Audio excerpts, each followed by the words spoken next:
আসসালামু আলাইকুম প্রিয় দর্শক, কে কোথায় আছেন? আশা করি ভালো আছেন। চলুন যাওয়া যাক, আজকের কমেন্ট নিয়ে আলোচনা করব। তো ভাই পার্ট তিন ধরনের হয়ে যেমন ভাই কোয়ালিটি, মিডিয়াম কোয়ালিটি এবং লো কোয়ালিটি। সেহেতু কোয়ালিটি এবং দাম উল্লেখ করে বলবেন, আমাদের বুঝতে সুবিধা হয়। ধন্যবাদ। সুন্দর একটি কমেন্ট করেছেন ভাই। সুন্দর একটা কমেন্ট পেয়ে আমি আপনার কমেন্টটাকে আমি চুজ করেছি এবং প্রেজেন্টেশন করলাম। আশা করি ভালো লাগবে। আগের ভিডিও আমাকে আজকে যে ভিডিওটা আমি আপলোড করেছি পার্টের, একটা ভাই বলেছে আগের ভিডিও। না ভাই, আমি যে ভিডিওগুলা যদি আগের ভিডিও হয় তাহলে অবশ্যই মুখে ডাইরেক্টলি বলবো এটা আগের ভিডিও, শুধু কথা আমার।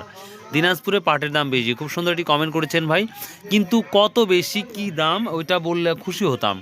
তাহলে সাধারণ যারা এই ভিডিওগুলো দেখে তাদের জন্য পজিটিভ হয়ে যায়। শুধু আপনি লিখেছেন যে পাটের দাম বেশি, এখানে কি বুঝলাম? 2 টাকা বেশি না 5 টাকা বেশি না 500 টাকা বেশি?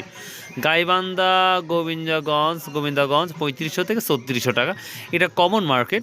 কিন্তু আজকে আমাদের নাজিরপুর যেটা আমরা দেখেছি বা আমি নিজে দেখেছি, সর্বোচ্চ 3700 থেকে 3800 টাকা বাজার গিয়েছে। কিন্তু আচ্ছা ভাই, আমার 500 মন পাট আছে, ভালো একটা ব্যাপারে নাম্বার দেবেন।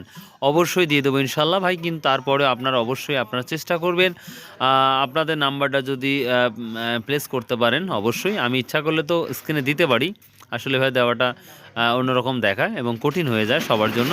যে ব্যাপারে নাম্বারটা দেবো সবাই কল করবেন, এই জন্য দেওয়াতে পারছি না। যদি কারো প্রয়োজন হয় তাহলে অবশ্যই কমেন্ট করবেন, আমি ইনশাল্লাহ ব্যাপারে নাম্বার দিয়ে দেবো। তো এই ছিল আজকের কমেন্ট। আশা করি সবাই কমেন্ট করবেন রেগুলার। বাই, আল্লাহ হাফেজ, আসসালামু আলাইকুম রহমতুল্লাহ। কালকে সুন্দর একটি ভিডিওর জন্য ওয়েট